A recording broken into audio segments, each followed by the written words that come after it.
The rain hammered against the windshield as Marcus Thompson pulled his Harley into the parking lot of the Mountain View Inn outside Denver. After 16 hours on the road, his leather jacket soaked through, all he wanted was a warm bed. But when he walked through those glass doors, the night clerk took one look at his dark skin, his motorcycle gear, and made a decision that would change everything. Within 12 hours, 280 members of the Colorado chapter would roll into that same parking lot, their engines thundering like approaching storm clouds. This is the story of how one act of hatred brought an entire brotherhood to a small mountain town. Before we jump back in, tell us where you're tuning in from, and if this story touches you, make sure you're subscribed because tomorrow I've saved something extra special for you. The autumn wind cut through the Colorado mountains with a bite that promised an early winter. Marcus Thompson downshifted his Harley-Davidson Street Glide as he crested the hill overlooking Pine Ridge, a town of maybe 8,000 souls nestled in a valley where the Rockies seemed to cradle civilization in their granite palms. The digital clock on his dashboard read 11:47 p.m., and every muscle in his body ached from the marathon ride from Phoenix. Marcus wasn't your typical biker. At 34, he carried himself with the quiet confidence of a man who'd seen the world through different lenses. His day job as a mechanical engineer for Boeing had taught him precision, but his weekends belonged to the open road and the brotherhood he'd found with the Guardian's MC. Tonight, he was heading home to visit his mother in Fort Collins. But the storm that had been chasing him across 3 states finally caught up somewhere outside Pueblo. The Mountain View Inn sat like a beacon at the edge of Pine Ridge's main strip, its neon sign cutting through the sheets of rain that had turned the highway into a river. It wasn't much to look at. A 2-story building that probably hadn't seen renovation since the 80s, with maybe 40 rooms total and a small office that glowed yellow in the darkness. But it was dry, and that was all Marcus cared about right now. He parked his bike under the covered area near the office, water streaming from his leather jacket as he pulled off his helmet. The Guardian's patch on his back, a fierce eagle clutching lightning bolts, was soaked but still visible. Marcus had earned that patch through years of loyalty, charity rides, and countless hours helping veterans readjust to civilian life. The club wasn't like the stereotypes people imagined from movies. They were teachers, mechanics, small business owners, and yes, even engineers who happened to love motorcycles and brotherhood. The office bell chimed as Marcus pushed through the glass door, creating a small puddle on the worn linoleum floor. Behind the counter sat a thin man in his 50s, with graying hair combed over a balding scalp and wire-rimmed glasses that reflected the fluorescent lights. His name tag read, Dale Hutchins, Night Manager. Dale looked up from his crossword puzzle, and Marcus watched something shift in the man's expression, a hardening around the eyes that he'd seen too many times before. "Help you?" Dale's voice carried the kind of flat politeness that barely masked distaste. "I'd like a room for the night," Marcus said, pulling out his wallet. Just passing through, Dale's eyes moved from Marcus's face to the leather jacket, lingering on the club patch, then back up. "We're full up tonight." Marcus glanced around the empty lobby, then toward the parking lot visible through the window. Maybe 6 cars total sat scattered across spaces for 50 vehicles. "Really? Looks pretty quiet out there. The computer system shows we're booked solid." Dale's fingers drummed against the counter. "Maybe try the Super 8 about 20 miles up the highway." The lie hung between them like smoke. Marcus had been black in America for 34 years. He knew the difference between an honest no and something else entirely. He could have pushed, could have demanded to see the computer screen, could have made a scene. Instead, he simply nodded. "Appreciate your time," he said, turning toward the door. As he reached for the handle, Dale's voice followed him.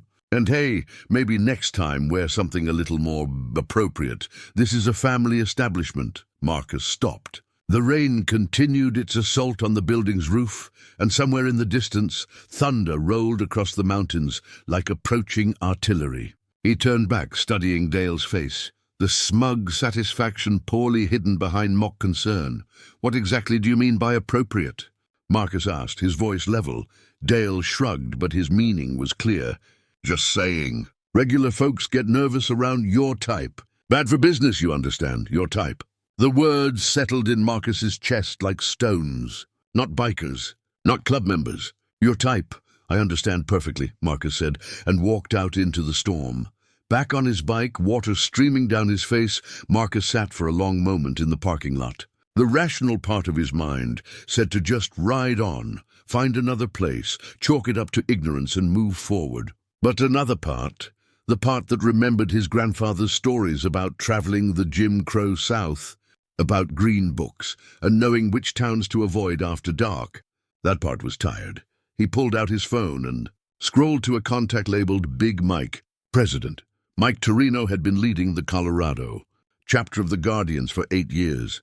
A former Marine who'd lost his left leg in Afghanistan but never lost his sense of justice. More importantly, he was one of the few white men Marcus had ever met who truly understood what it meant to have your dignity stripped away by a stranger's assumptions.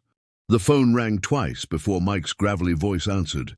Marcus, you better be calling from your mama's kitchen, brother. I'm stuck at a place called the Mountain View Inn in Pine Ridge, Marcus said. Ran into a little problem. He told Mike the story in simple terms, no embellishment needed. Dale's words, the empty parking lot, the lie about being full. When he finished, silence stretched across the connection for nearly 30 seconds. You still there? Mike finally asked. Still here. Good, don't go anywhere. And Marcus, yeah? You're about to learn something about Brotherhood. The line went dead. Marcus pocketed his phone and looked back at the motel office where Dale sat reading his crossword as if nothing had happened. Through the rain-streaked window, he could see the man's profile, comfortable and unconcerned, probably already forgetting about the wet biker he'd turned away. Marcus didn't know it yet, but Dale Hutchins was about to have a very different kind of night than he'd planned. Somewhere across Denver, phones were ringing. Text messages were flying through the digital darkness. And 280 members of the Guardians, MC, were about to receive a wake-up call that would send them riding through the storm toward a small mountain town that was about to learn the true meaning of brotherhood. The rain kept falling, but Marcus Thompson wasn't going anywhere. Mike Torino's apartment in Denver's Capitol Hill district had seen better decades, but it suited him fine. The 2-bedroom space above Rossetti's Italian restaurant served as his home base and unofficial headquarters for the Colorado Guardians. At 1:23 a.m., he sat at his kitchen table, 3 phones spread before him like weapons, each one buzzing with incoming calls and messages. The first call had gone to Tommy Chen, the chapter's vice president and a trauma surgeon at Presbyterian St. Joseph. Tommy had been in the middle of a 12-hour shift when his phone vibrated, but he stepped out of the OR waiting room without hesitation. What do you need, Mike? How fast can you get to Pine Ridge? 2 hours if I push it. What's happening? Mike explained the situation in clipped sentences. Tommy's response was immediate. I'll handle the eastern routes. Give me 15 minutes to make some calls. Next was Elena Vasquez, the chapter's road captain and a Denver police detective who kept her club affiliation carefully separated from her day job. She answered on the first ring despite the late hour. This better be good, Torino. It's not good.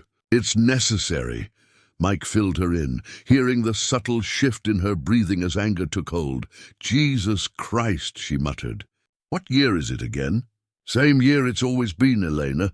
We just pretend otherwise most of the time. I can have 40 riders ready in an hour. That includes the whole Denver Metro crew. Make it 60 if you can. And Elena, keep this clean. No violations, no drama. Just presence. The third call went to Frank Morrison in Colorado Springs, a retired Air Force colonel who ran a custom bike shop and commanded respect from every military veteran in the region. Frank's voice carried the authority of a man accustomed to late-night emergency calls. Mike, talk to me. We need the Springs contingent mobile. Discrimination situation in Pine Ridge. Frank was quiet for 10 seconds. African-American member? Marcus Thompson. You met him at the charity ride last month. Good man. Stand by. While Mike coordinated with the chapter leadership, word spread through the Brotherhood like electricity through copper wire.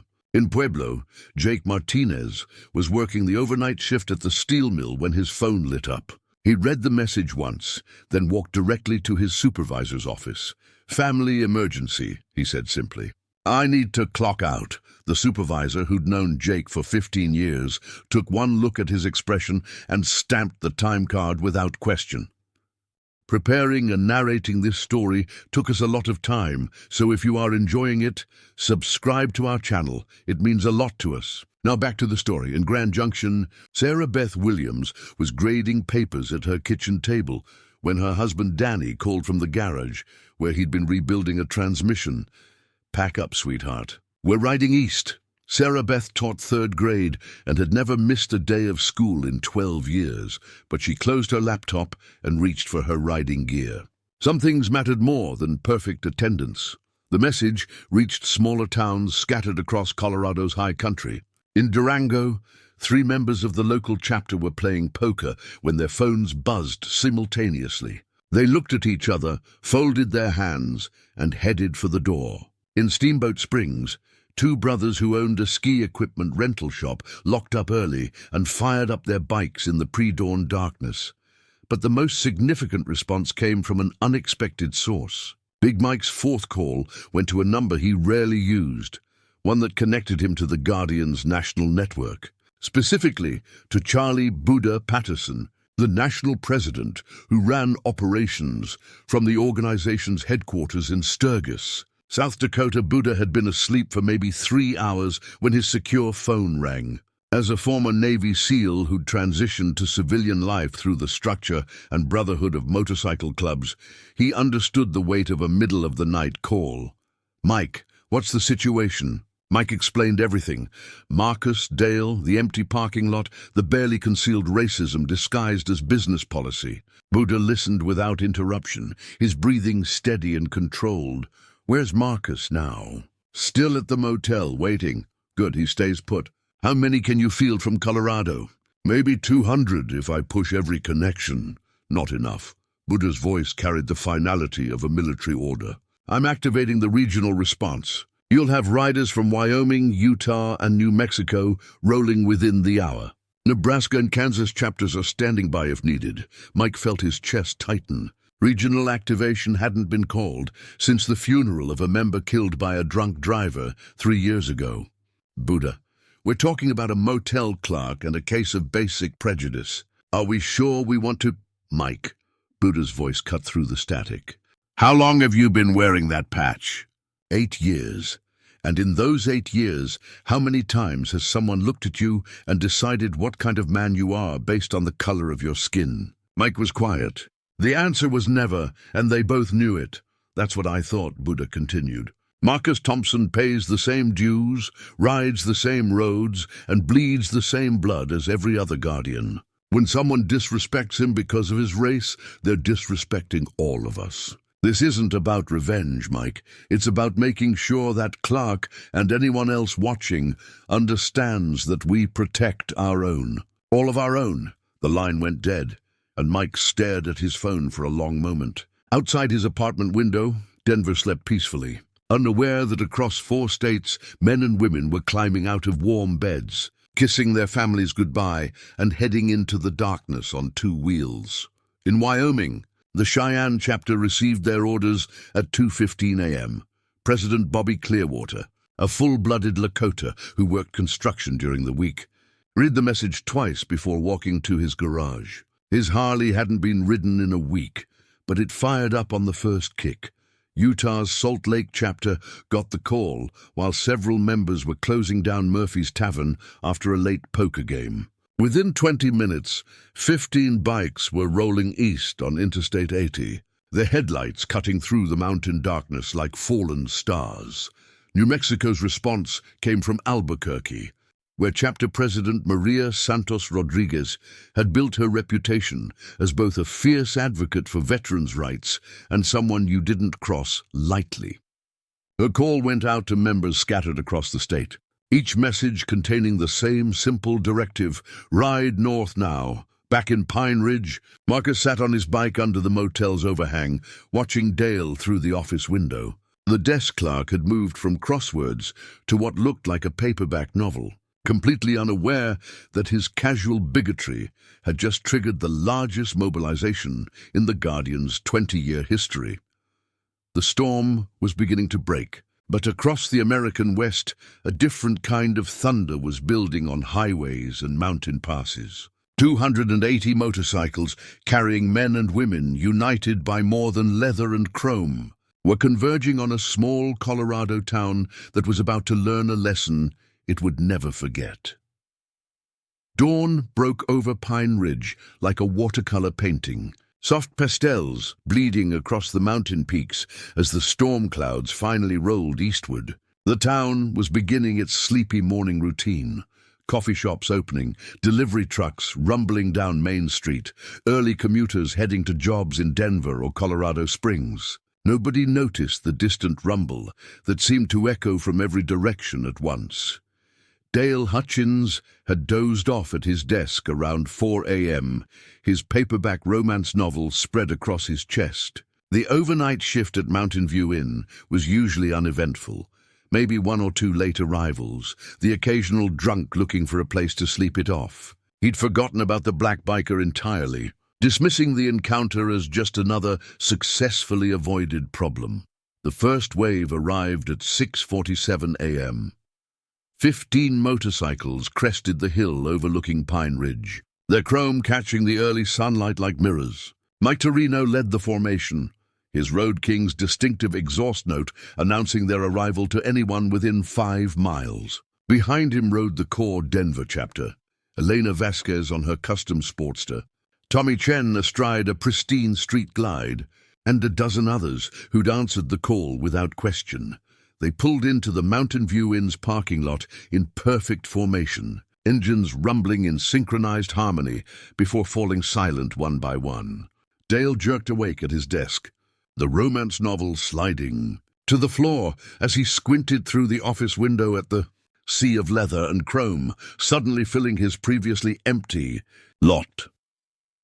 Marcus Thompson emerged from under the overhang, where he'd spent the night, his jacket still damp but his expression calm. Mike dismounted and walked over, their handshake lasting longer than usual, a moment of connection that spoke volumes about brotherhood and solidarity. "How are you holding up, brother?" Mike asked quietly. "Been better nights," Marcus replied. "But I'm good now."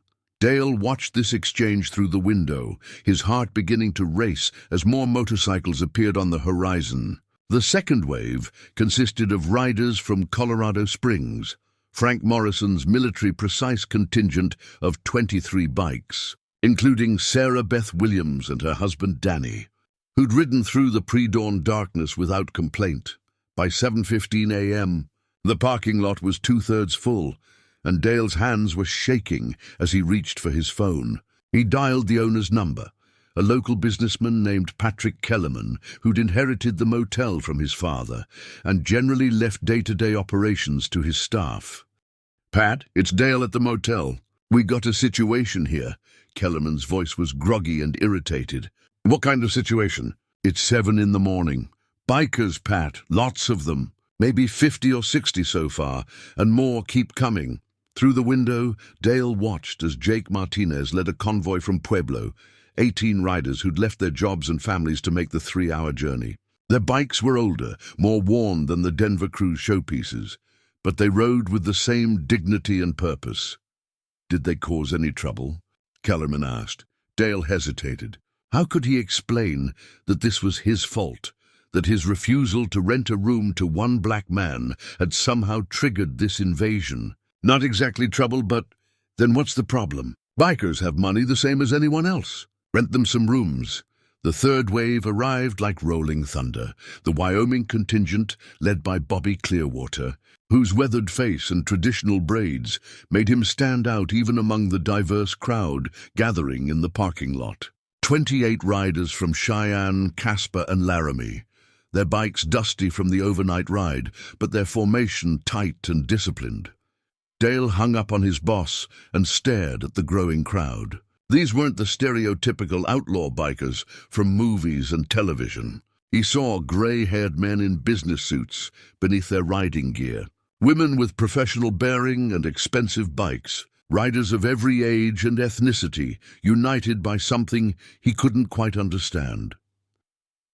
Elena Vasquez approached the office first, her detective's instincts reading the situation perfectly. She pushed through the glass door with the kind of confident authority that comes from years of dealing with difficult people in high-stress situations.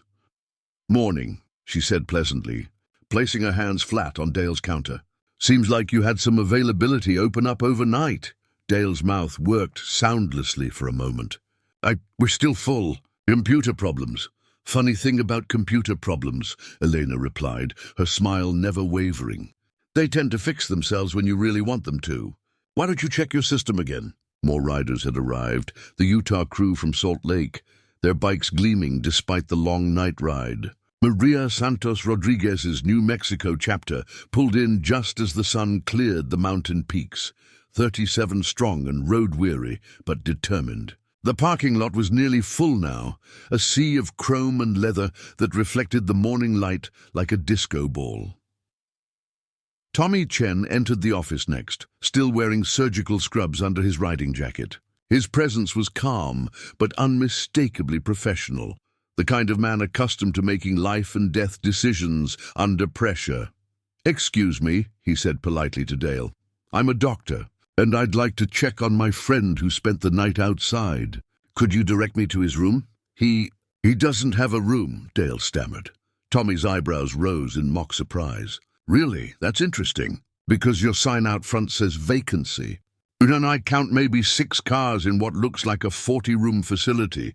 The fourth wave was the largest yet. Buddha. Patterson himself leading 53 riders from the national headquarters and surrounding states. His bike was a massive touring machine, loaded with saddlebags and communication equipment, the kind of setup that suggested serious long-distance travel. When he removed his helmet, his shaved head and intense eyes commanded immediate attention from everyone in the parking lot. Buddha walked directly to where Marcus stood with Mike and the chapter leaders, their conversation brief but meaningful. Then he turned toward the motel office, where Dale was now pressed against the back wall, watching through the window as nearly 200 bikers filled every available space. The door chimed as Buddha entered, followed by Mike, Elena, Tommy, Frank Morrison, and Bobby Clearwater. The office suddenly felt very small, crowded with the quiet authority of people accustomed to leadership and respect. "Good morning," Buddha said pleasantly.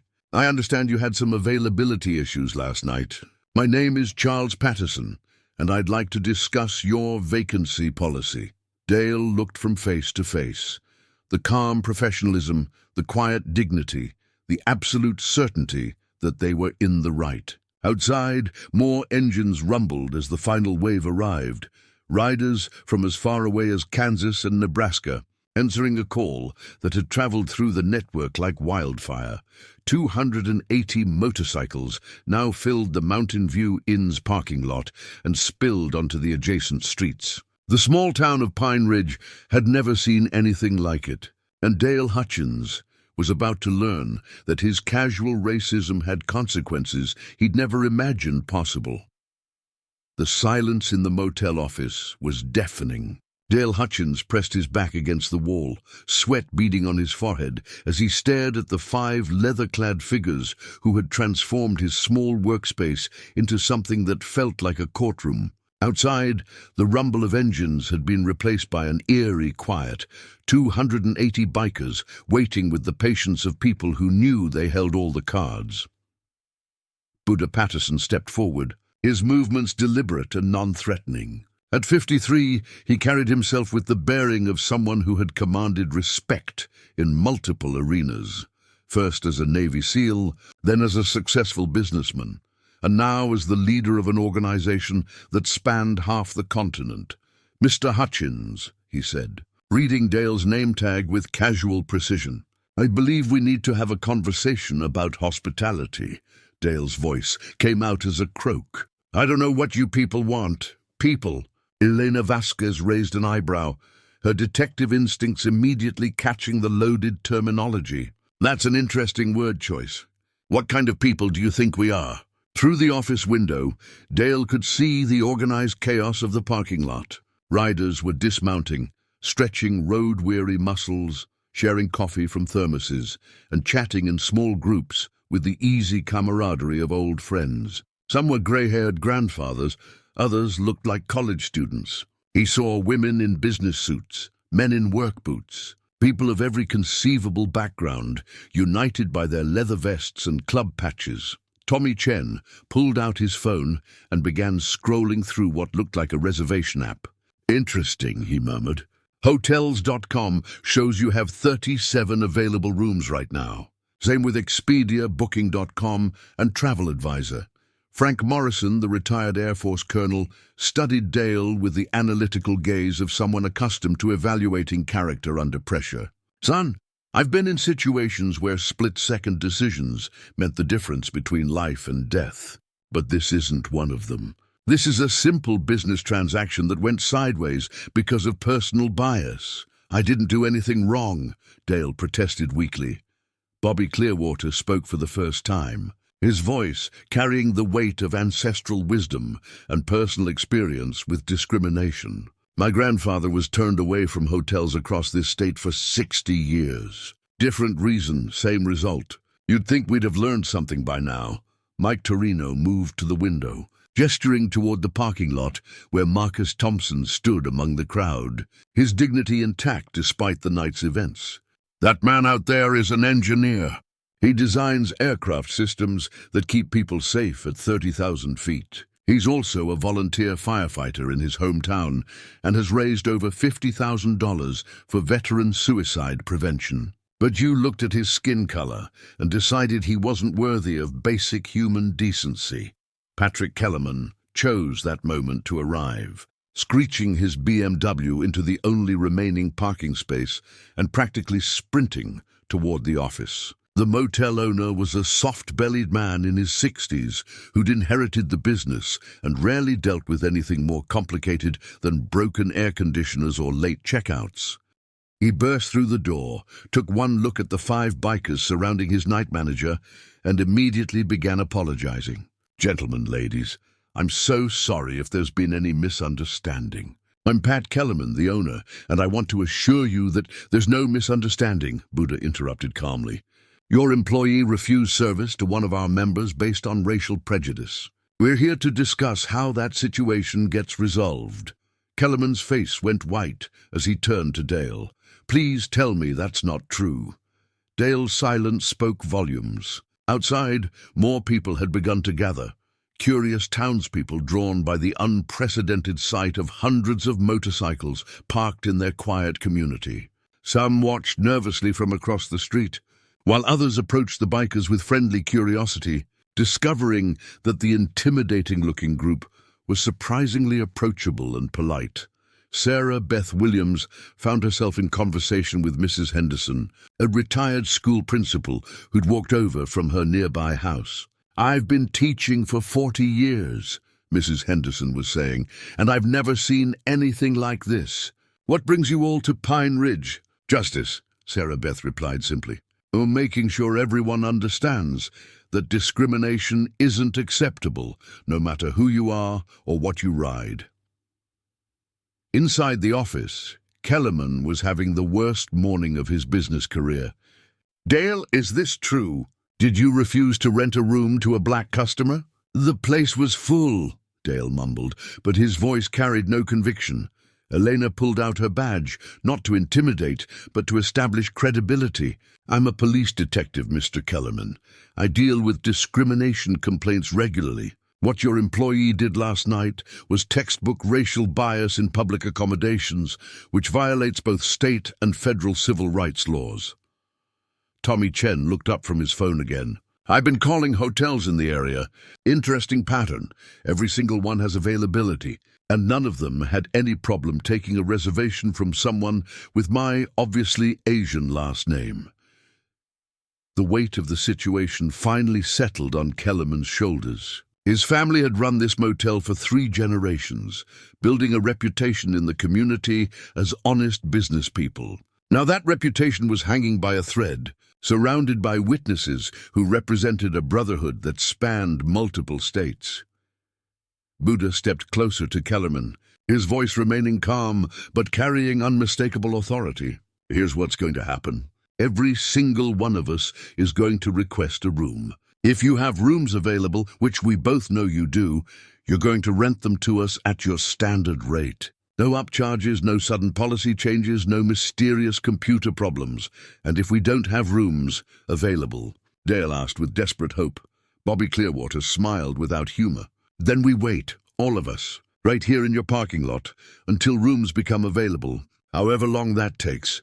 The implications hit both Kellerman and Dale simultaneously. 280 bikers camping indefinitely in the motel parking lot would effectively shut down normal operations. The story would spread through social media, local news, and the tight-knit motorcycle community. The Mountain View Inn would become infamous as the place where racism was met with organized, peaceful resistance. Frank Morrison checked his watch with military precision. It's now 8:23 a.m. We've been here for about 90 minutes, and I'd say the good folks of Pine Ridge are starting to take notice. You have a choice to make, gentlemen. We can resolve this professionally, or we can turn it into a teaching moment that everyone remembers. Outside, the crowd of local onlookers was growing. Some held smartphones, clearly recording video and taking pictures. A few younger residents had struck up conversations with the bikers, discovering that many shared common interests beyond motorcycles: jobs, families, military service, community involvement. Marcus Thompson remained in the center of it all, his quiet dignity serving as the moral focal point for everything that was unfolding. He hadn't asked for this massive show of support, but he understood its significance. This wasn't just about him anymore. It was about every person who'd ever been judged by their appearance rather than their character.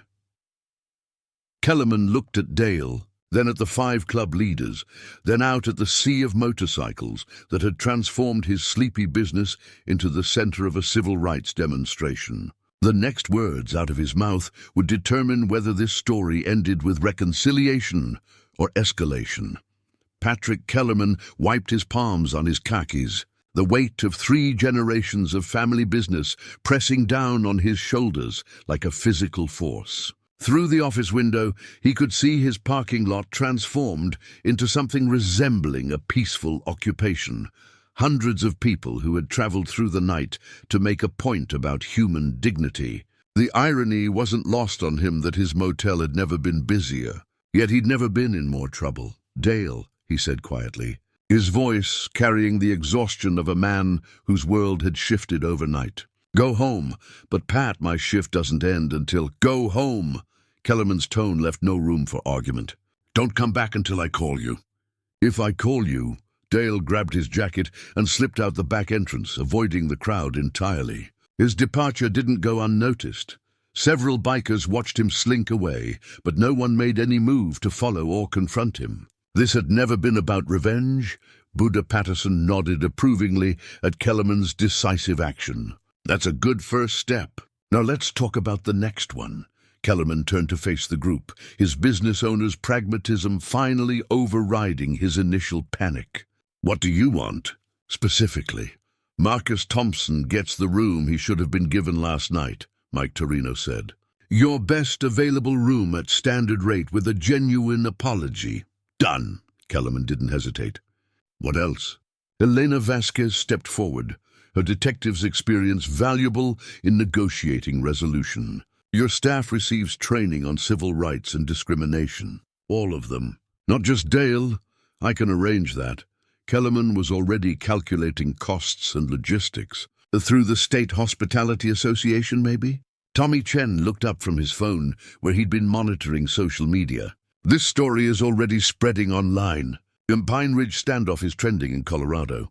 You're going to have reporters here within the hour." The reality of modern communication was hitting Kellerman fast. In the old days, an incident like this might have stayed local, maybe made the regional newspaper if it was a slow news week. Now, smartphones and social media meant the entire country could be watching within hours. Frank Morrison, ever practical, gestured toward the parking lot. We've got nearly 300 people here who need places to stay, food, fuel, and basic services. That's a lot of potential revenue for Pine Ridge if this goes well. For the first time since arriving, Kellerman saw opportunity rather than just crisis. The Mountain View Inn had 42 rooms, and he knew every other accommodation within 50 miles. A coordinated effort could turn this confrontation into an economic windfall for the entire region. Outside, the dynamic was shifting as more townspeople arrived. Janet Morrison, who owned the Pine Ridge Diner 3 blocks away, had walked over to see what was happening and ended up in deep conversation with Maria Santos Rodriguez about the breakfast needs of nearly 300 unexpected visitors. We can handle maybe 50 at a time, Janet was explaining, but if you're willing to wait in shifts, I can keep the griddle going all day. Bobby Clearwater had attracted a small crowd of local veterans, drawn by the military patches visible on several bikes. Jim Patterson, a Vietnam vet who worked part-time at the hardware store, was examining Bobby's custom Harley with obvious appreciation. "Beautiful ride," Jim said. "Don't see many with traditional decorations like that." "My grandfather's vision symbols," Bobby replied, pointing to the small leather totems hanging from his handlebars. "He said they keep me safe on long journeys. Seems to be working. Back in the office, Buddha was coordinating with chapter leaders through hand signals, a silent communication system developed over years of group rides and activities. The message was clear: maintain discipline, stay peaceful, let the leadership handle negotiations. Kellerman's phone rang. The caller ID showed a number he recognized, Channel 7 News from Denver. He'd let it go to voicemail, but immediately it rang again. This time, Channel 4, then the Rocky Mountain News, then a number with an out-of-state area code. "Mr. Kellerman," Buddha said, watching the man's growing panic. "You have a choice right now. You can let this turn into a media circus where you're the villain in a story about racism in small-town America, or you can be the hero who made things right." Elena stepped closer to the counter. "I've seen both outcomes in my line of work. Trust me when I tell you that taking responsibility and fixing the problem always plays better than denial and defensiveness." Tommy Chen looked up from his phone again. "Local news stations are en route. ETA about 40 minutes. Denver affiliates are probably not far behind." The office door opened, and Marcus Thompson walked in for the first time since the previous night. The contrast was striking, where he had entered alone and been turned away. He now came flanked by hundreds of supporters who had traveled across 4 states to stand with him. "Mr. Kellerman," Marcus said, extending his hand with quiet dignity. "I don't believe we were properly introduced last night." Kellerman shook his hand, the simple gesture carrying enormous symbolic weight. "I'm deeply sorry for what happened to you here. That's not who we are, and it's not what my family's business represents." "I appreciate that," Marcus replied. "But I need you to understand, this isn't just about me. It's about the next person who might face the same situation. What safeguards are you putting in place to make sure this doesn't happen again?" The question hung in the air, more pointed and effective than any threat could have been. Marcus wasn't asking for personal compensation or revenge. He was demanding institutional change. Mike Torino pulled out a folded document from his jacket. "We've drafted a letter of understanding. Nothing legally binding, just a public commitment to equal treatment and staff training. Something you can post on your website and in your lobby." Kellerman read through the single-page document quickly. The language was professional and reasonable, a commitment to serve all customers equally, provide regular anti-discrimination training for staff, and maintain a zero-tolerance policy for racial bias. "This seems fair," he said.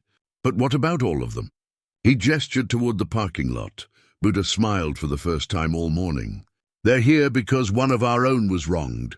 Once that wrong is made right, most will head home.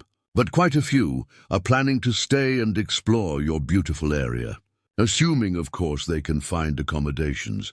The calculation was simple, but profound. By making things right with Marcus, Kellerman would not only resolve the immediate crisis, but potentially gain hundreds of customers. By continuing to resist, he'd face ongoing protest and national negative publicity. Frank Morrison checked his watch again. News crews will be here soon. How do you want to handle this when the cameras arrive? Outside, the crowd was organizing itself with military efficiency. Food was being shared, coffee passed around, and informal groups had formed around common interests and experiences. What had begun as a protest was evolving into an impromptu community gathering, one that showcased the diversity and dignity of the motorcycle community. Sarah Beth Williams had struck up a conversation with Pine Ridge's librarian about literacy, programs for at-risk youth. Jake Martinez was discussing metalworking techniques with a local artist. Tommy Chen had already examined a minor injury for an elderly resident who'd approached asking for medical advice. The bikers weren't just occupying space, they were engaging with the community, breaking down stereotypes and building connections that would outlast this single incident. Kellerman looked around the office one more time at the 5 leaders who had maintained professionalism despite justified anger. At Marcus Thompson, whose dignity remained intact after a night of discrimination, and at the hundreds of people visible through his windows who had ridden through darkness to stand for principle. His next decision would define not just the resolution of this crisis, but the kind of man and business owner he chose to be.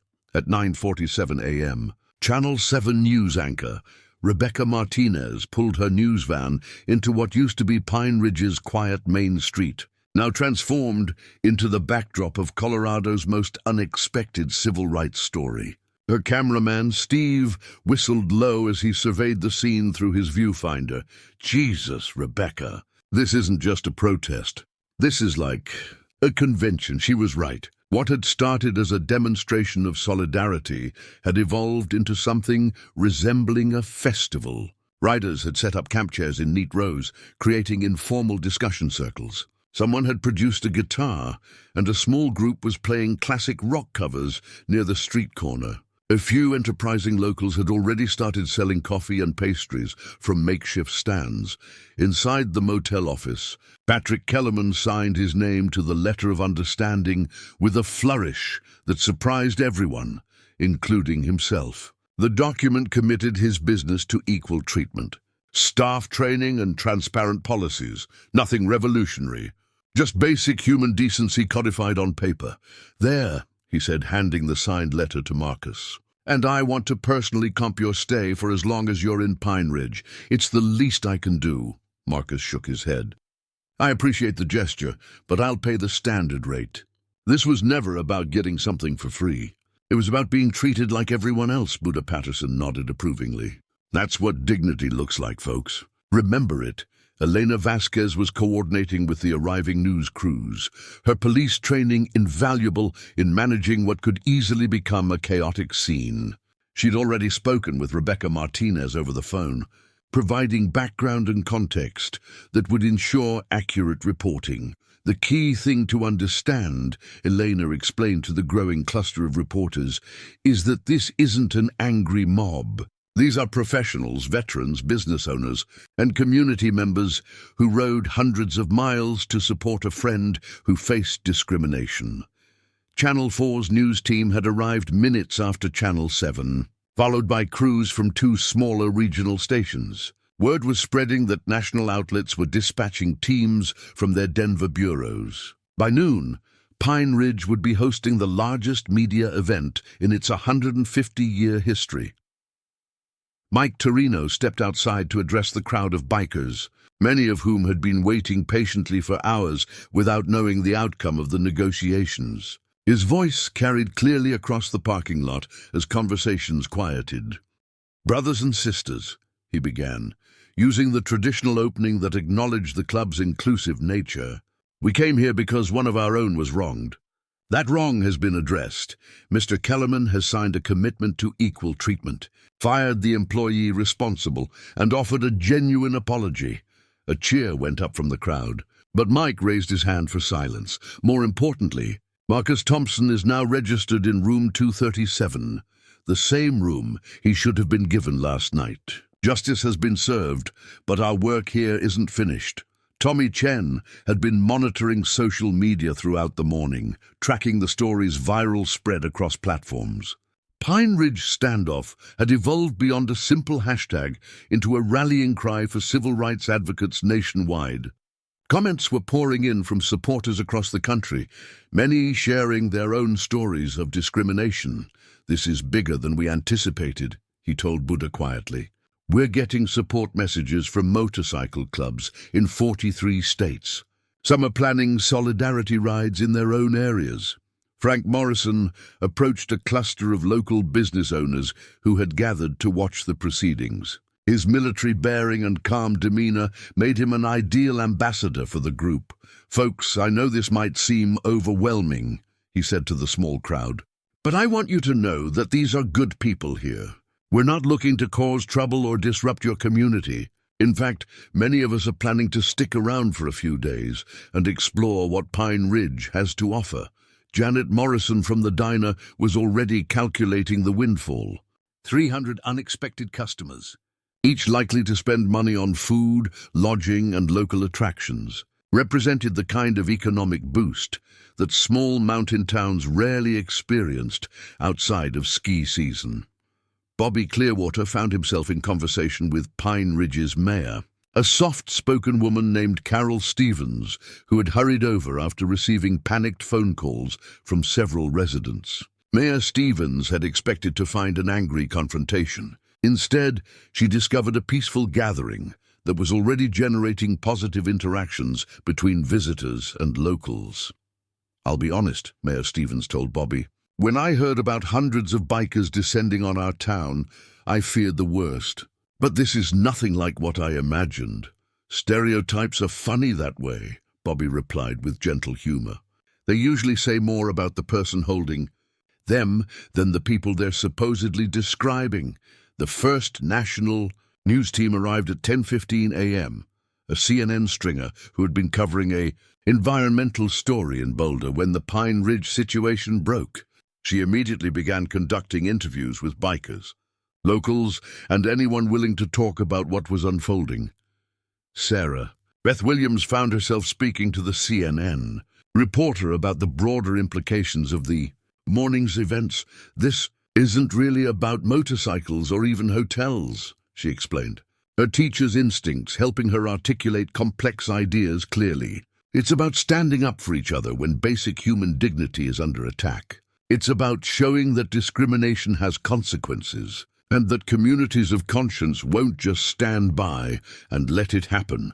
Inside the motel, Marcus was finally checking into his room, a simple but clean space with a mountain view that would have been his the night before if not for Dale's prejudice. As he set his overnight bag on the bed, the weight of the morning's events began to settle. He hadn't asked for this massive show of support, but he understood its significance. Every person who had ridden through the darkness to reach Pine Ridge had made a statement about the kind of America they wanted to live in.